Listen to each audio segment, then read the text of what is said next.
Y'all ready? Okay. Yeah. Go ahead. Amazing grace, how sweet the sound. Families have been doing this for thousands of years. This is nothing new. You know, we're just going back to the old times with the natural burial. We always say it's simple, it's sustainable, and it's meaningful. We do not allow embalming. We do not allow a metal casket. You can be buried in your blue jeans. You can be wrapped in a shroud. You know, it's just so simple. I have so many people when they first come to me and they say, well, Mr. Watts, we've told them what we're planning on. And people are saying, that just doesn't sound right. And I said, you know what? There are a lot of naysayers out there. But once somebody comes to our funeral and they see how this thing's done, people say, we just could never comprehend that a funeral could be so meaningful and so beautiful. He had always said that when he died, just wrap him in a blanket and throw him in the woods.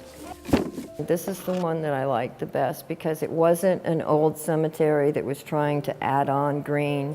This was a natural preserve that is being saved for green, period. There will be no caskets or cement in the ground or formaldehyde or anything like that. He's not here. This is his container. It's okay. He's not desecrating anything. Well, we're both Christians. We believe in the Lord Jesus. No matter where we are, whether we're cremated or a shark should happen to eat us and our body goes into 20 different fish, the Lord knows where we're buried, and He's going to bring us back together again. But here it's more of an ashes to ashes, a dust to dust type thing. You know, you were born out of the ground when God made Adam, and we're back to the ground when we die. And that's what He wanted, just to be put back in the ground where He came from. You know, it's really been amazing. The changes in the last 20 years in funeral service have been probably unlike the previous 50. We used to do the traditional funeral casket, burial vault with visitation and the funeral the following day. Now people are looking more to maybe a green burial is better for me, maybe cremation's better for me. Myself, of all people, am not here to say one way or another is better. You know, the traditional funeral adds a great deal of value for many, many families, but not everybody thinks that way. So again, it's important to have those options.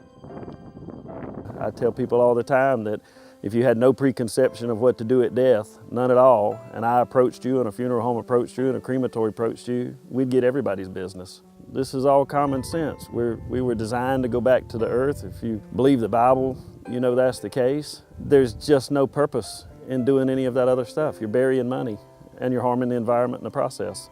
And if you haven't thought about it in the past, I can see where it can be a little tricky to ponder that. When we grew up doing fancy caskets, doing the viewings, doing all this other stuff, you know, in my lifetime, that's all we've ever known. But from lifetimes before to the beginning of time, this is all we ever did. Every other animal on this planet gets buried or just goes back to the earth one way or the other, and there's no reason for us to do anything different. This is it. I need to put some more rock down and some more plants. Yeah. I know some people have had reservations because it's so inexpensive and they feel like they're not spending enough money on their loved one. For me, I would have paid more to have this. My husband died at home and he stayed at home with me, and I followed him straight to here. I think I was able to show my husband the utmost respect all the way to the end and see it through. And this is a very peaceful place. I come out here often and try to keep the grounds up. You know, it's winter, so I'm definitely gonna make it look better, that's for sure. It's a beautiful way. I can come visit when I want to. I can put the flowers on it that I want to, and I can continue to love my husband. And I hope he's watching me.